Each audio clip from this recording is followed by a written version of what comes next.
Ieškai motivatoriaus, mentoriaus, turi daug klausimų ir nežinai, ką pasirinkti? Tuomet ši pokalbių laida kaip tik skirta tau. Labas, sakau tau ir ačiū, kad pasirinkai mano pokalbių laidą. Šis projektas yra skirtas, kad pakalbinti kuo daugiau įvairių, skirtingų, įdomių lyderių, mentorių, mokytojų, motivatorių. Pasiūla yra labai didelė ir mes visi esam paieškose ir tikrai nelengva atsirinkti. Ir mano svečias šiandienos, patikėkit, yra toks įdomus, toks spalvingas, skleidžiantis kažkokį tai skleidžiantį seksualumą, kažkokią tai magišką energiją ir aplamai norisi stebėti, žiūrėti, įsitraukti ir sekti. Tai su dideliu malonumu aš jums pristatau Moniką Malinauskaitę, kelionės į pasąmonę pagal išskirtinę autorinę metodiką kaučerę. Patikėkit, jums bus įdomu. Labas, Monika. Labas, Vita, labas visiems. Tai dabar iš karto, žinai, jau pradėjom nuo melagysčių. Žiūrėk, kokia visa spalvota. Sėdi juoda, ten apie tą visą seksualumą spinduliuojantį, aš manau, kad irgi čia labai įdomi tema, kaip moteris suvokia seksualumą. Tai va, plika, žodžiu, gali ir būti mūsų šitas pokalbis apie visų standartų sulaužimą. Aš manau, kad būtent tu, Monika, ir esi visų standartų sulaužimas. Ir tu esi tokia kaip įkvėpėja, kaip drąsos ženklas moterims. Aš galbūt akcentuosiuos labiau moteris, nes kažkodėl tu man spinduliuoji labai moteriškumo. Ir, žinai, net žiūrint tavo veiklą, tai kaip elementariai tavo video įrašų žiūrint, kur tu kalbi apie kažkokius tai pamąstymus, užburia, sukausto, prikausto, norisi klausyti, norisi užduoti klausimus, net kai nutrūksta video, pradeda eiti iš naujo ir tu atsibundi, kad čia iš naujo, čia nebe tęsinys, o iš naujo viskas vyksta. O tokių mentorių... Man aišku, labai malonu. Man labai malonu tai girdėti. Aišku, mes visi, žinai, subjektyviai tai patiriam. Nes kaip aš galvoju, man, žinai, kai aš pradėjau savo veiklas, man taip norėjusi, kad tuo, ką dalinuosi, taip nuoširdžiai rezonuotų.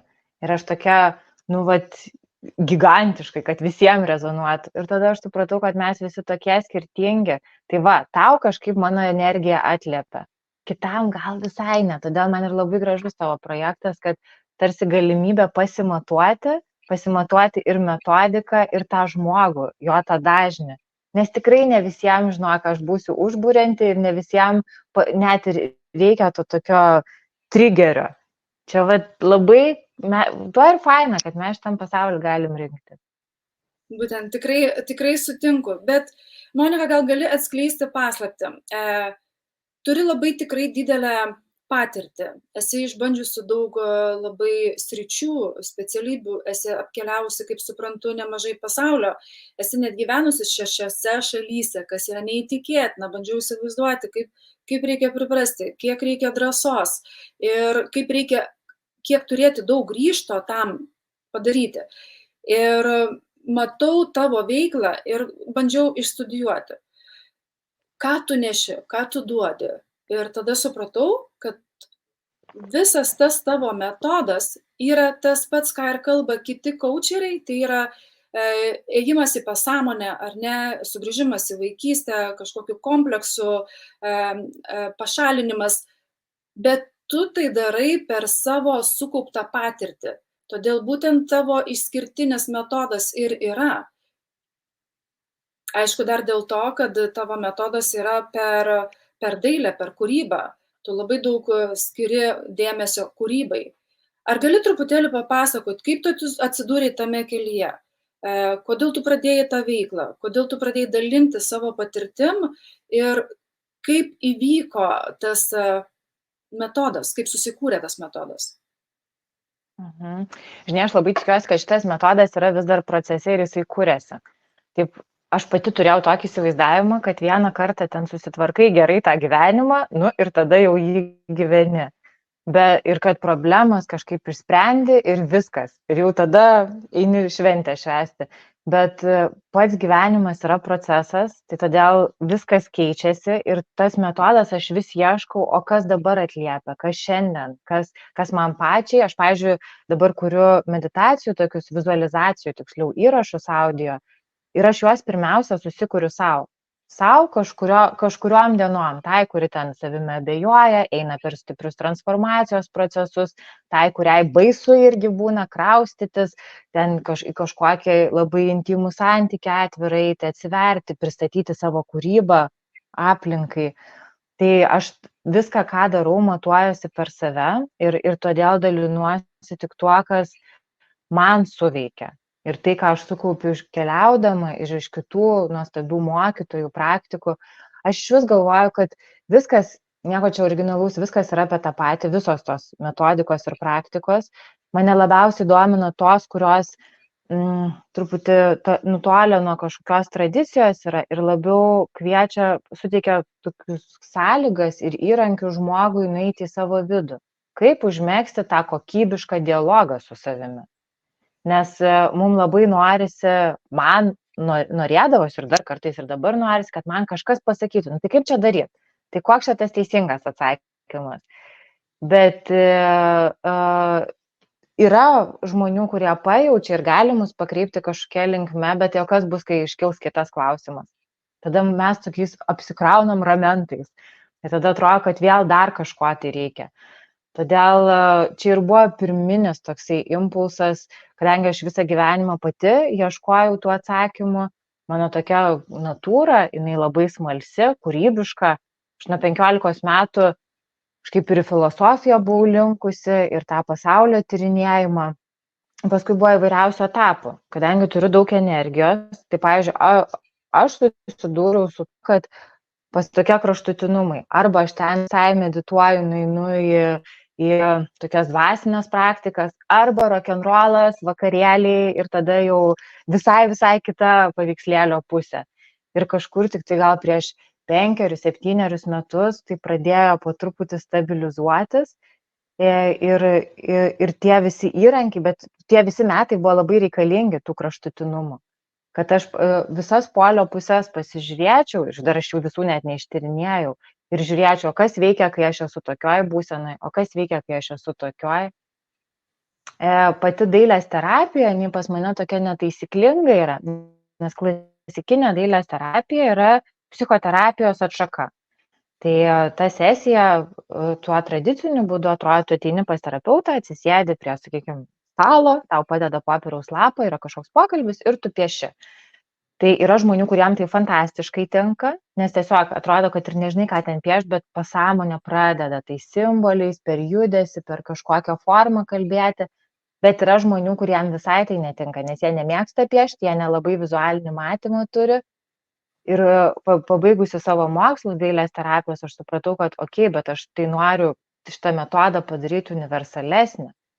Nes pačios mano duotybė arba pomėgis yra kūryba ir ta vizualiniai menai, man tai yra lengva, bet tikrai nebūtinai visiems. Todėl sukūriau tokią, sulipdžiau iš daug skirtingų patirčių metodiką, kuri apima pirmiausia kūno atpalaidavimą. Aš tą vadinu perkūniją, kai tu nusileidi iš proto paliepęs į save, pradedi jausmus, tuos 6 pojūčius, sakykime, jeigu intuiciją įtraukiam. Pirmiausia, nuramini kūnas, kad pradėtum jausti, o nebegalvoti, kad tie atsakymai ne iš proto ateitų. Nes, pavyzdžiui, aš pati daug metų lankiau psichoterapiją ir mano protas išmoko gudriai apeiti tos terapeutės klausimus ir aš tada jau atrodo, aš galiu ir taip atsakyti, ir taip. O tada, bet kūnas jau rečiau meluoja. Jisai duoda tą atsakymą tokį spontaniškesnį. Tai pirmiausia yra nuraminama, nusileidžiama iš proto į širdies centrą, į pilvo centrą, suaktyvinami pojūčiai, tai čia įvairiai ir kvėpavimo technikos, ir judesio technikos. Tada naudoju vizualizaciją. Vizualizacija nuo meditacijos skiriasi tuo, kad meditacijos metu daugiau tokia pasilieki tyloje, su savimi, su minčių stebėjimu, bet aš žinau, kad šiandieniniam žmogui tai dažnai yra iššūkis, ypač aktyvesniems žmonėms, tokiam kaip man. Tada tą protą stebėti irgi dar tokia svilinanti padangas technika tampa ir ne visada tas nurimimas įvyksta. Nors tai yra puikia praktika, tikrai vipassana, tai tylos stovyklas visiems labai rekomenduoju nors kartą patirti. O vizualizacija veikia kitaip mūsų pasąmonę ir protą, nes mes nuolatos jis turi užsiėmimą ir jis kryptingai yra vedamas per tam tikrus vaizdinius. Ir tie vaizdiniai nėra atsitiktiniai. Jie atitinka archetipus, jie atitinka įvairius simbolinės reikšmes, kurias turi mūsų pasąmonė. Ir tada mes tokie tiesiog atsipalaidavę gulim, matom paveiksliukus arba kažką jaučiam, ateina minčių formatu ir tada pradeda išnirti kažkokie siužetai. Ir tie siužetai išnyra tikrai ne ką aš papasakau, bet iš žmogaus vidaus. O paskui jau sėdam piešti. O kartais mano terapijos sesijose mes nieko nepiešiam, rašom, dabar dirbu ties tokiais problemų žemėlapiais. Tiesiog laikausi to, kad dažniausiai turėtų būti dalis to užsiėmimo sesijos metu, kuomet vizualiai yra pavaizduojama ta problema, situacija, su kuria žmogus dirba tuo metu. Nes kol mes tik mintise arba žodžiais apie tai kalbame, tai taip ir lieka kažkur ta minčių lygmenį. O kai mes tai išrašom, išpiešiam, nubraižom schemą, viskas, tada tai jau tikra. Ir man labai strigo, vieną įmonį vedžiau renginį ir tos įmonės vadovas po renginio prieina prie manęs ir sako, buvo klaiku, buvo šlikštu, aš nebenoriu. Nes sako, aš kai viską užrašiau, ten buvo rašymo praktika, darbas su pasąmoniniais įsitikinimais, sako, viskas tapo taip tikra. Aš tuos dalykus, sako, aš juos žinojau, man čia nieko naujo, bet kai aš pamačiau juodą ant balto prieš save, sako, aš dabar nebeturiu kur nusimuilinti. Dabar aš esu visiškoje akistatoje. Dabar aš galiu neveikti, bet aš nebegaliu atžinoti, kad tai tikrai vyksta su manim. Ir kas vyko toliau? Sugrįžo jį, ar ne? Įvyko pokyčiai pas jį, ar ne? Vyksta gyvenimas tam žmogui, nes mums irgi reikia suvokti, kad reikia laiko. Pavyzdžiui, man anksčiau atrodydavo, kad tokia ekstremalumą norisi tų praktikų, kurios taip supurto, kad ten gerai nusibliauni, ten dar kokį kūną konvulsijos patampa, nes yra įvairiausių energetinių praktikų. Bet o kas po to? Nes yra dalis integracijos ir kaip gyventi su visu tuo, kas atsiveria. Tada reikia kažkaip, kad po truputį pokyčiai, kad nebūtų per didelė apkrova nervų sistemai. Tai to žmogaus gyvenime jo įsisąmoninimas vyksta, sprendimų priėmimas. O kaip vyksta visi tie susitikimai? Per vieną susitikimą visos tos metodikos ir būna sujungtos į vieną, ir ta tapyba, ir tas įėjimas į pasąmonę, į tą sąmoningumą? Jo, nes mano sesijos trunka 1,5–2 valandas vienas užsiėmimas, visą laiką prieš sesiją yra išsikeliama tema, intencija, kur mes norime eiti, ką žmogus yra iš tikrųjų jau pasiruošęs transformuoti arba į ką gilintis. Ir ta 1,5 valandos tai yra labai daug, jeigu tas laikas taip kryptingai naudojamas, nes dažniausiai viskas užsitęsia, kai žmogui labai norisi kalbėtis. Bet kalbėdami mes dažnai racionalizuojam, o čia labiau atiduoti kūnui, tegul kūnas veda. Aš skaičiau, tarp kitko, labai daug gerų atsiliepimų yra pas tave po visų šitų praktikų, labai geri, gražus pokyčiai pas žmonės. O yra kažkoks toksai vienas žmogaus pokytis, toksai įkvepiantis, kur tau net eina kūnų širpuliukai ir kur tau patvirtina tai, kad aš geram kelyje, aš gerai darau ir darysiu tai toliau. Žinai, gal net ne vienas yra, nes labai skirtingai, kaip ir temos žmonių skirtingos. Čia dabar gal iš paskutiniais galiu pasidalinti, tai viena moteris buvo po sunkių skyrybų su vyru ir tiesiog gavau šios posesijos laišką, kad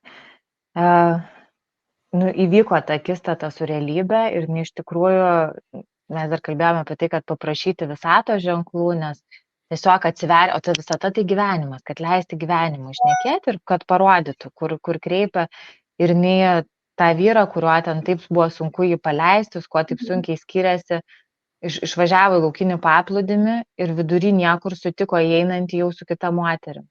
Ir jie taip sprogo visas iliuzijų burbulas, bet būtent todėl, kad jinai atsivėrė, kad jinai iš vis leido savo pasąmonį matyti ir tą realybę. Tai čia toks atrodo, nemalonus tarsi įvykis, bet ta moteris buvo tokia dėkinga, tokią laisvę pajutusi. Kita moteris knygą parašė, tai yra nuostabu, bet ar knyga, ar atsivėrė santykis, ar pagaliau galimybė susilaukti vaikučių, man tai atrodo viskas yra kiekvieno žmogaus gyvenime taip pat svarbu, net sunku atskirti, o kuris čia didesnis įvykis. O yra tokių žmonių, kuriems galbūt nerekomenduotum eiti, sakytum, aš tau negaliu padėti. Taip, gal tiem žmonėm, kuriam norisi ateiti, nes yra toks tipažas, kurie nori tikrinti. Pavyzdžiui, parodyk dabar, o ką tu čia moki? Kas čia dabar bus? Tai, nes šitos praktikos, ir čia yra apie atsakomybės prisiėmimą. Yra keletą kartų suvedus sesiją, kur ateina žmogus, nors ir mes kalbėjome, kad, kaip ir tikslas išsikelti intenciją, ateina ir sakau, tai apie ką šiandieninė sesija, sako, aš nežinau. Ir mes ir taip pabandom šnekėti, sako, aš nežinau, man viskas gerai. Tai sakau, tai kodėl tu čia? Toksai, nes jeigu tam žmogui nereikia arba jis nepasiruošęs, tai galime nutraukti sesiją, viskas. Tai viskas tada gerai. Ta prasme, čia irgi apie tai, kad atsakomybės prisiėmimą aš suvokiu kaip įsigalinimą. Bet pats turi nuspręsti, kad jau esi pasiruošęs ir nori to pokyčio. O daugiau tai visiems žalia šviesa. Taigi čia metodas, kaip aš sakau, ir rašau savo ir puslapyje, pasąmonė neturi lyties, tai vienodai veikia ir vyram, ir moterim.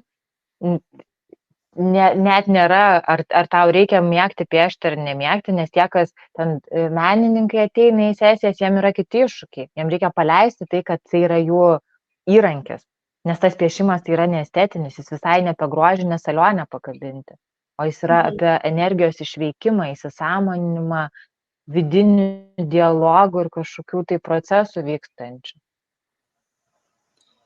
O aš mačiau, kad vyksta tie tokie, nežinau, ar galima sakyti ritualai, gal ne ritualai,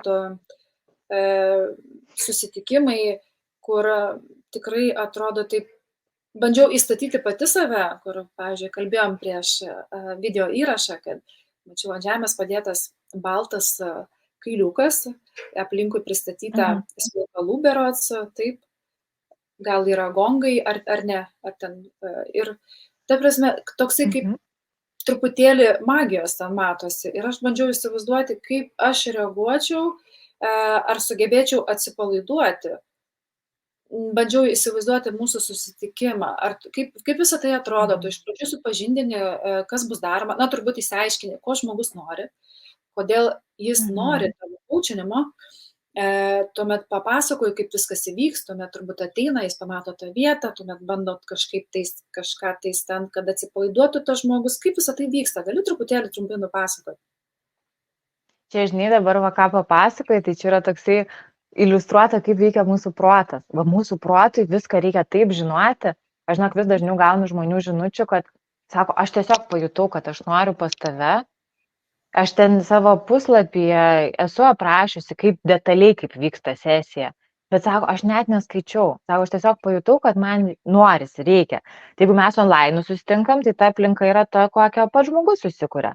O jeigu tai yra mano studijoje, tai tas baltas kailis arba kažkoks kvapas naudojamas erdvėje, muzika, kurią aš naudoju, kuri fone skamba, tai kažkam tai bus egzotika, kažkam tai labiau įprasta, bet vis tiek esmė tai yra ant to kailio sėdintis žmogus ir jo jautrumas. Nes labai retai žmogus ateina, kai jam yra visiškas pakilimas, visiškai lengvas. Žmogus ateina, kai jam būna kažkoks tai lūžio momentas, kai būna užstrigimas, kai kažkas labai jautru ir skauda. Tai tada ant tai, kad tu sėdi ant kailio, tau yra taip dzin. Nes čia aš kuriu erdvę pagal tai, kaip aš jaučiu. Nes tai yra apie jaukumą, aš kažkaip labai nesureikšminu nei to kvapo naudojimo erdvėje, nei taip tiesiog visą tai sukuria atmosferą. Garsas, specifiniai garsai veikia mūsų pasąmonę, kvapai veikia mūsų pasąmonę. Vėl žmogus gali gultis ant kažkokios sofos, pas mane gulasi ant minkšto kailio. Koks skirtumas? Čia yra viskas formos. Tai va čia vėl yra tas kūrybinis žaidimas. Ir dabar mano studija tokia, kai aš vedu renginius, jinai kartais aš visiškai tokiuose asketiškose erdvėse vedu. Dabar ruošiuosi išvažiuoti į Aziją, ten bus dar kažkokios kitokios erdvės. Žinai, norėjau tavęs paklausti, ar nebūna tokių žmonių, kurie ateina į susitikimą ir sako, nedaryk to, mane tas erzina, pavyzdžiui, tas kvapas erzina, arba ten kažkokia tai muzika, gal gali toliau padaryti. Yra tokių kaprizingų žmonių ar ne? Nu, aš nebejoju, kad yra, bet man dar nėra tekę susidurti. Nes, žinai, jeigu yra asmeninė sesija, tai žmogus ateina, vis tiek pas mane į erdvę, pas mane į svečius, tai tada ateiti ir pradėti diriguoti paradui, kad čia dabar daryk taip arba taip, dažniausiai žmonės išberia tą greitakalbę prieš sesiją. Atsisėda, mes tik susipažinom ir tada aš čia taip nedarysiu, aš čia nieko nematau, aš piešti nemoku, viską, bet čia yra gynyba, čia yra tą rodo mūsų jautrumą. Ir mano tikslas nėra niekaip į kažkokį scenarijų kišti žmogaus. Mano tikslas yra kaip įmanoma sukurti švelnesnės ir saugesnės sąlygas tam vidiniam procesui. Ir kai žmogus ateina, turbūt viskas dingsta, ar ne? Visi tie blokai, kad aš to nedarysiu, man taip nepatinka, čia dar kažkas tai atsipalaiduoja ir tiesiog vyksta procesas. Taip, atsipalaiduoja ir vyksta procesas ir atsigula ir tas žmogus, kuriam atrodo, kad jisai nieko ten vizualiai nemato, paskui man detaliausiai pasakoja kaip iki smulkmenų, kaip kokį filmą. O tu matai, atsiprašau, sakyk. Taip, sakyk. O tu matai, Monika, pati savo akim žmogaus pokyčius, ar neįmanoma pamatyti po vienos sesijos? Matai, kad ateina vienoks žmogus, galbūt jis labiau atrodo susikaustęs, žinai, kažkoks suirzęs, o išeina su šypsena arba kažkoks apsvaigęs, kaip žinai, kažkokiam 9 dangui galbūt. Ar tu matai pati tos pokyčius? Žinok, aš tai tikiu, kad pokytis šiaip visatoje vyksta per akimirksnį. Pokytis įvyksta jau, kai žmogus apsisprendžia ateiti. Ar ateiti pas mane, pas tave, ar dar pas kažką, kas kažkuo tai užsiimtų. Todėl, kad mes tada jau prisiemam atsakomybę ir kad vyksta kažkokia situacija mūsų gyvenime ir kad mes norime pokyčio. Tai čia jau yra pirmasis žingsnis, jau jisai transformuoja mūsų realybę.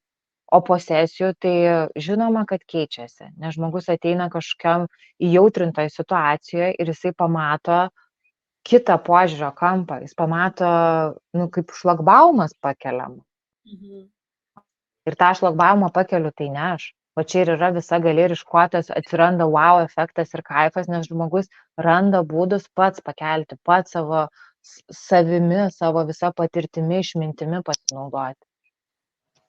O kiek giliai žmogus įeina per tavo siūlomas tas praktikas į save? Kiek giliai, ar kokios emocijos, kokie jausmai, kas prasideda? Man kažkodėl atrodo, kad būna visko, būna ir ašarų, ir juoko, galbūt keisto, kur pačiam žmogui atrodo, kaip aš čia, negi čia aš čia buvau, ką aš čia padariau. Taip, nežinau kodėl, bet man taip regis, kad ten būna visko. Taip, kūno reakcijos tikrai ir aš tai labai ir skatinu, visada yra tas masinėlių padėta, kad paleisti tas emocijas. Ar tai būtų juoko ašaros, ar tai būtų verkimas, gili rauda. Kartais mūsų kūnai, kiek aš domiuosi ir kuo aš tikiu, kad viskas, ką mes gyvenime esam patyrę, pamatę, išgirdę, nusėda į mūsų kūną. Ir tas kūnas saugo tarsi saugykla. Ir jeigu žmogus sąmoningai nieko su tuo nedaro, tai ten lieka tiek užsirakinusių įvairių įtampų. Tai, pavyzdžiui, tokios sesijos metu gali būti ir kūno traukuliai, tai yra visai natūralu, nes kūnas savaime paleidinėja. Tai svarbiausia, neišsigąsti, tam ir yra tas lydintysis, tas mentorius, coacheris, kuris palydi, paaiškina, kas su tavimi darosi. Nes šiaip galim stebėti gamtą, pavyzdžiui, yra meškos, baltosios meškos, kai jas pervežinė iš vienos teritorijos į kitą, jas užmigdo. Ir kai ta meška pabunda, jau išlipa iš ten to narvo, jinai kažkurį laiką tokį konvulsiškai purtosi, todėl kad taip gyvūnai paleidžia stresą. Ir kad nesineša, o mes neišsipurtom, mes neleidžiam savo ir balso pakelti, išveikti emocijos, kažkokio judesio padaryti. Ir tada, žinai, tokie vaikštom su visokia psichosomatika kūno, įtampomis, eisenomis, judesiais, įvairiomis reakcijomis, kažkas jau vaikšto ir su lygomis, tokiais gilesniais pakitimais. Tai ar galėtum taip apibendrinti, kokiems žmonėms tu rekomenduotum taikyti tavo metodiką, kokiems žmonėms rekomenduotum susisiekti su tavim, kuriems galėtum padėti? Ar tai yra absoliučiai visi, be išimties, tiesiog kurie norėtų galbūt, truputėlį kažkokio relakso, kažkokios įvairovės, ar tai būtų kažkokie žmonės, kurie turi gilių problemų, galbūt ir depresijos neturi, turi kažkokių klausimų, galbūt neatsakytų, galbūt nesėkmingas gyvenimas, žinai, kaip kiti būna ir sako, man nesėkmingas gyvenimas, kur be pasisukčiau, nėra tokios dienos, kad praeitų sėkmingai, kad nieko kažko tais blogo neįvyktų. Kam galėtum rekomenduoti? Žinai, aš gal pasakyčiau, kad tiem, kurie iš tikrųjų yra pasiruošę pokyčiai. Nes iš smalsumo patirčiai, kaip tai atrodo, aš gal truputį tingiu užsiimti. Nes dėl to tai yra toks resursas ir mano energijos. Tai tam aš kuriu įrašus įvairius, kur žmogus savarankiškai gali jam patogiu metu paklausyti vizualizacijos ir jau ten patirti pokytį. O mūsų gyvas arba online susitikimas jau yra tokie stipresni energetiniai mainai, išminties pasidalinimas. Tai ten norisi, kad žmogus iš tikrųjų būtų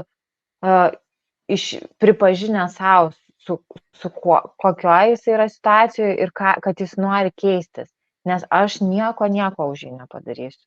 Kad ir kaip gero visiems linkėčiau, bet aš tiesiog suprantu, kad tai būtų meškos paslauga kažką už žmogų padaryti. Todėl aš labai taip atsargiai žvelgiu į tas metodikas, kur yra siūloma, tu tik ateik ir ten bus kažkas padaryta ir tau bus gerai. Vienas kūno terapeutas labai gražiai kalbėjo apie tai, kad sako, aš matau žmogų, nes kūne kažkas, kai yra, tai jau yra dažniausiai simptomas, pasiekmė.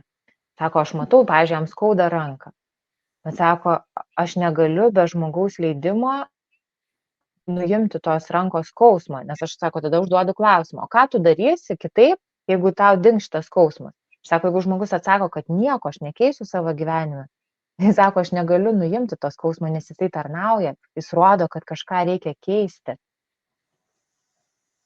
O kiek tokių praktikų reikia, tokių susitikimų, sesijų tokių, užtenka vienos, ar reikia 2, 3, 4, kiek tokių vyksta, kiek nori, tiek ir pasidarai, kaip?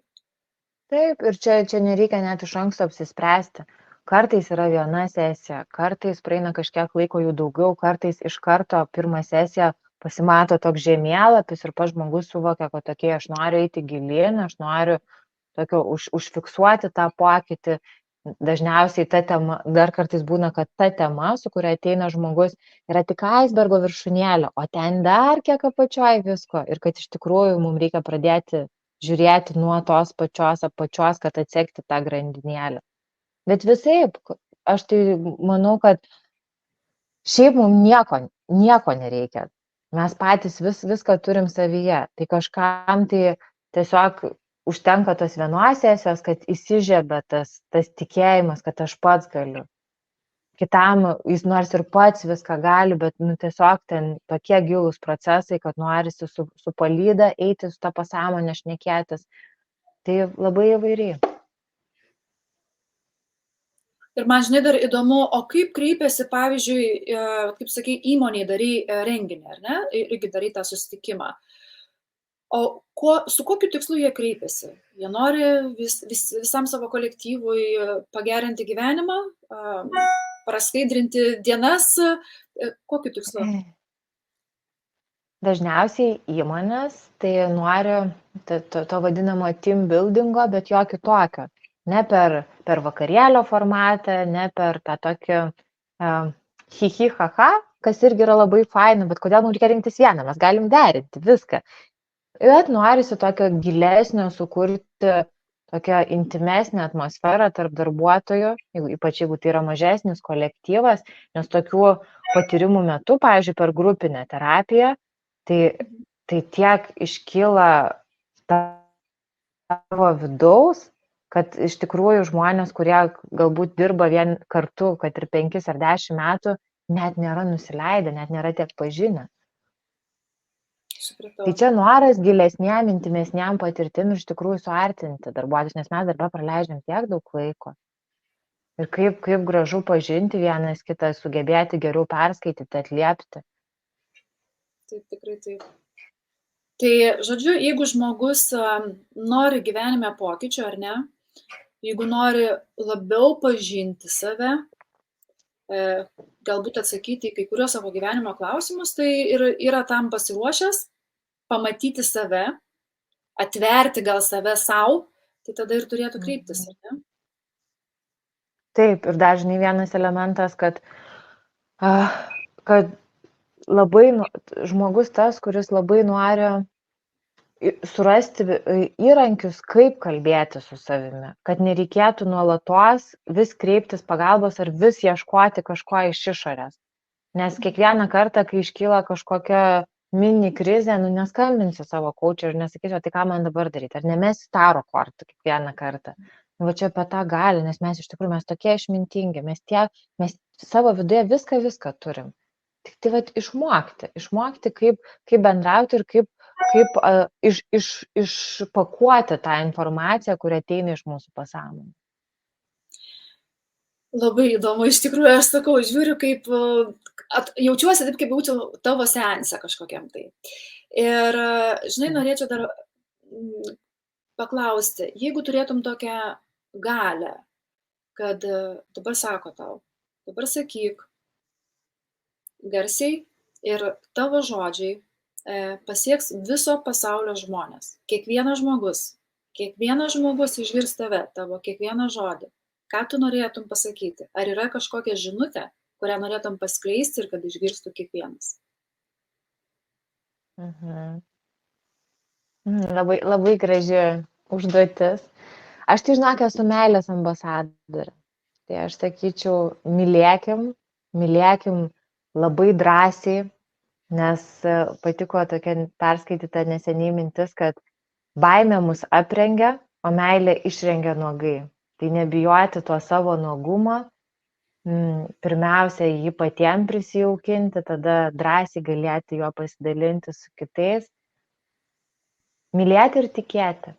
O tas tikėjimas tai yra apie ryšį su gyvenimu, kad pasitikėti. Kad tas gyvenimas klostosi, kad mes iš tikrųjų esam kūrėjo pozicijoje. Ne aukos, mums tas gyvenimas netyčia kažkaip nutinka. Mes iš tikrųjų jį kūrėm.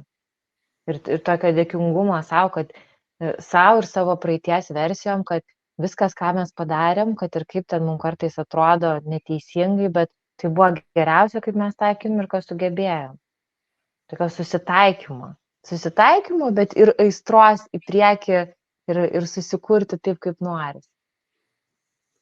Tavo paskleista žinutė iš tikrųjų mane tikrai pasiekė, aš manau, kad pasieks daugumą, nes aš pati tik porą metų, aišku, einu link tos saviugdos ir vadovaujuosi tą mintim. Ir tie žodžiai man visada yra išlikę, kad grožis išgelbės pasaulį, kad nematai kasdienybėj tų mažų kasdienių stebuklų. Aš pradėjau viską nagrinėti, tyrinėti tą dėkingumą, atrodo, koks tas dėkingumas, tai aišku, aš esu patenkinta, kad turiu namus, tai aišku, kad aš esu patenkinta, kad galiu apsirengti, bet gal norėčiau geriau. Bet pradėjus eiti link saviugdos, link savęs pažinimo, atradau daug dalykų, daug atsakymų radau ir labai pritariu, kad ir grožis, ir meilė, ir dėkingumas sukuria tą mūsų gražesnį kasdienį gyvenimą. Tu pradedi matyti visus kitus kasdienius įvykius, net jeigu tas įvykis yra nelabai malonus, bet tu jį priimi visai kitaip, daug ramesnis, kai ramesnis priimi, tada būna atitinkamai geresni, blaivesni tikslesni sprendimai, kurie tave veda į priekį tuo teisingesniu keliu. Tau sunkiau yra išklysti iš to kelio. Ir man atrodo, tai yra labai svarbu. Labai rezonuoja, ką sakai. Ačiū tau labai. Ačiū tau labai, kad tu esi kad neši tą savo tokią misiją gražią, kad nebijai išskirtinumo, nes tikrai labai reikia. Tikrai reikia to išskirtinumo, tos ugnies, tos drąsos tokios. Ir aš linkiu žmonėms nebijoti, kreiptis į Moniką. Ją galite rasti ir Instagram platformoje Monika Malinauskaitė. Jeigu kas nerasite, tiesiog parašykite komentaruose, padėsiu jums atrasti, susisiekti. Monika tikrai prieinama, niekur nesislapsto, galite su ja bendrauti ir internetu, ir jeigu pavyks, galbūt ir gyvai susitiksite. Ir kur dar galima rasti Monika tave? Facebook platformoje?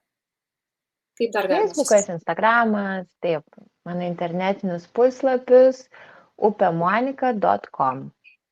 Taip, bet čia galėsim visko pasidalinti. Taip. Ir dažnai, kai taip gražiai palinkėjai ten visiems tos drąsos, autentiškumo ir už tą mano misiją padėkoju, tai labai malonu girdėti. Tik tai aš taip sėdžiu ir galvoju, bet aš iš tikrųjų, aš darau tik tai, kas man labai įdomu. Ir aš taip užnai galvoju, jeigu mes visi su tokiu lengvumu ir žaidimo formatu prisimdami atsakomybę, aišku, už tai, ką darome, bet kad pirmiausiai mums patiems būtų labai įdomu. Ir kad net ar kreiptis į kažkokį coacherį, ar ieškoti kažkokių metodų, ne per tai, kad reikia, bet per tai, kad faina. Taigi, kaip įdomu dar naujai save pažinti. Taip, tikrai taip.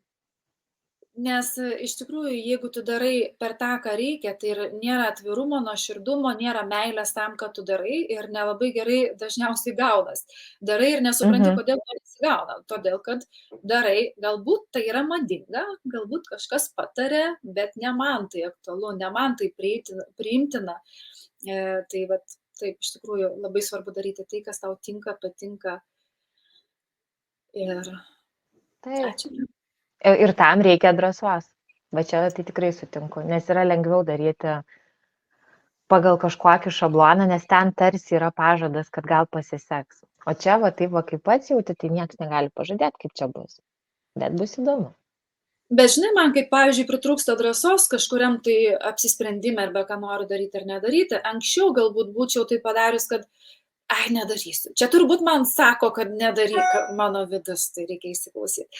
Bet realiai aš dabar kaip tik galvoju, jeigu aš bijau, nes dauguma žmonių, va tie jau tokie pasiekę, tie tokie lyderiai, kurių dėlėtų įsiklausyti, sako, kad jeigu bijai, tai ir eik.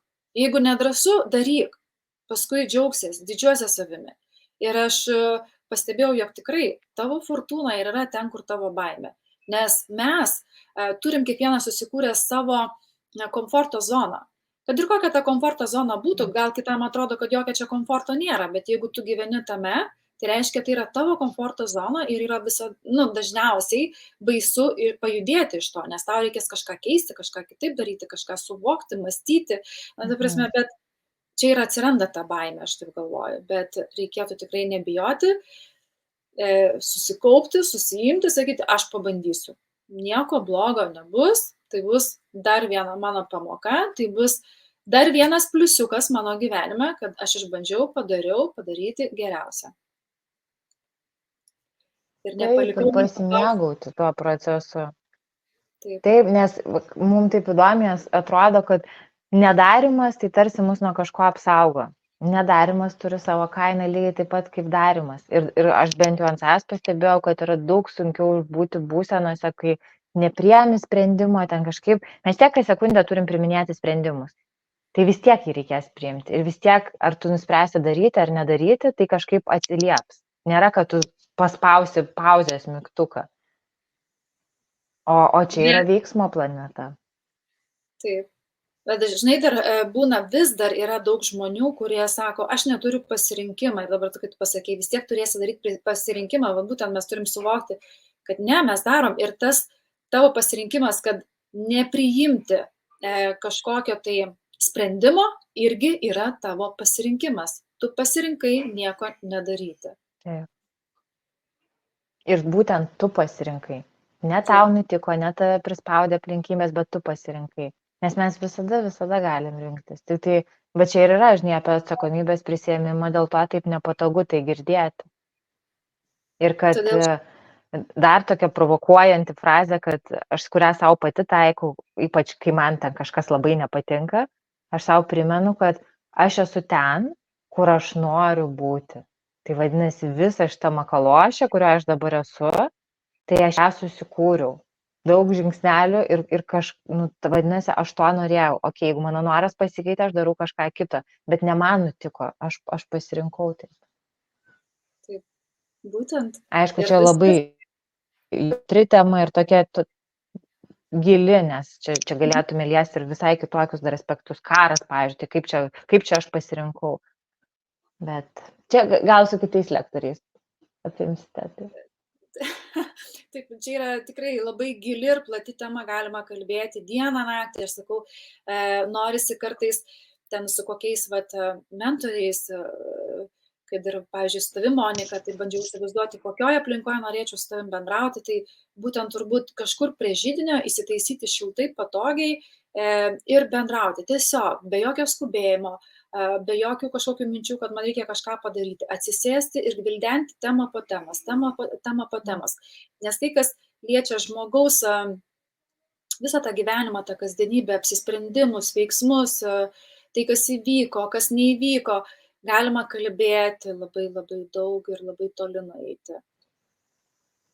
Ir Taip. dar, kai tu dabar sakai, tai dėl tų įvykių, kas įvyksta, tai tikrai man labai patinka tie žodžiai, kad viskas, kas įvyksta ne tau, o dėl tavęs. Tai mes turim tai prisiminti ir labai gerai įsigilinti tuos žodžius. Gerai, Monika, ačiū tau labai, labai įdomu, labai tikrai įdomu, sakau, norėtųsi atsisėsti patogiai ir kalbėti, galbūt ir patylėti, ir tai yra nuostabu, kai tu gali tylėti ir nesijausti nepatogiai, kad yra tyla. Ateina mintis, išreiški mintį, nebijai, drąsiai pasakai, nes tai yra nuostabus jausmas. Ačiū tau, Monika, kad už tavo misiją, už tai, kad tu darai, už tai, kad atėjai į mano pokalbį laidą, kad sutikai pakalbėti, papasakoti apie savo praktinius metodus. Ir ačiū visiems, kas prisijungėte, kas žiūrite. Turite klausimų, susisiekite, klauskite, rašykite, dalinkitės šitą žinutę, nes tikrai yra žmonių, kurie ieško kažkokį autentiškumą, ieško savo mentoriaus, lyderiaus, su kuriuo būtų miela, malonu, su kuriuo kaip ir aš norėčiau atsisėsti, pabendrauti drąsiai, be jokių baimių ir tiesiog keisti savo gyvenimą. Būkite drąsesni. Ačiū tau, Monika, ir ačiū visiems. Ačiū, Vita. Ir mums visiems viskas tikrai pavyks. Tai galim taip tikėti. Žinoma.